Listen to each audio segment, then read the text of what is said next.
کے سامنے وہ لوگ بھی ہیں اللہ کے فضل سے جنہوں نے اللہ کی کتاب کی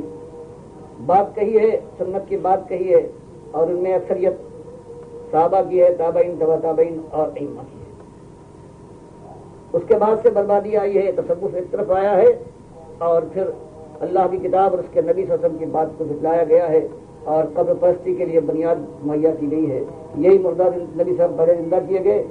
سلام و سلام سننے والے، پھر اعمال ان پر پیش ہونے لگے درود و سلام کے، پھر ہر انسان زندہ مان لیا گیا کہ کوئی کسی قبر پر جائے تو قبر والا پہچانے گا، سنے گا، جواب دے گا۔ اور یہ قبر پرستی کی جو جڑ کر جانا چاہیے، اللہ کے نبی صلی اللہ علیہ وسلم نے 5 دن پہلے یہی بات کہی تھی، اور آخری وقت جب آپ کا عالم یہ تھا، عائشہ فرماتی ہے بخاری مسلم کی حدیث میں کہ چادر کبھی اپنے چہرے سے اٹھا پھینکتے تھے، کبھی پھر ڈال لیتے تھے، اور زبان بھی یہ تھا لعن اللہ الیہود والنصارى اتخذوا قبور انبیائہم مساجدا، لعنت ہو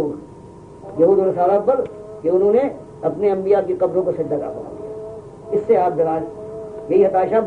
کہتے ہیں، اسی لیے صحابہ کرام نے آپ کی قبر جو بنائی ہے وہ میرے حجرے میں بنائی، اگر باہر رہے گا تو پھر انبیاء بنی اسرائیل کی طرح سے اس کا زیادہ امکان ہے کہ وہاں پوجا ہونے لگے۔ تو یہ سب احتیاطیں رہی، بیچ میں ایک دیوار کھینچ دی گئی عبد الملک بن مروان کے زمانے تک، تاکہ یہ قبرستان جو ہے الگ ہو جائے، صحابہ نے کر دیا، اور وہ سارے آہستہ آہستہ یہ ساری رکاوٹیں تھیں اور جو صحیح احتیاطیں تھیں یہ ختم ہو گئی، اور اب قبر بھی اس میں آ گئی۔ نبی صلی اللہ علیہ وسلم کا کہنا جو ہے وہ بھی ختم ہو گیا کہ قبرستان میں نماز نہیں ہوتی، اور پھر وہ بات وہاں لکھ کے لگا دی گئی کہ جو آئے زیارہ قبری مطلب ہو سکتا، یہ بھی لگا دیا گیا۔ قبر کی زیارت قبر پرستی کی بنیاد بھی، اور پھر ہر ایک زندہ ہو گیا، پھر وہ سب ملے ہوئے، اور آج اللہ نے جو ذلت دی ہے اس دنیا میں اس کی انتہا نہیں ہے، اور جہنم کی آگ اپنا منہ کھولے ہوئے انتظار کر رہی ہے، الا یہ کہ اللہ کی توفیق سے پھر بات اٹھے، توحید کا پرچار ہو، طاغوت کی نشاندہی ہو، شرک ایک ایک رت کو کھول کر ہو،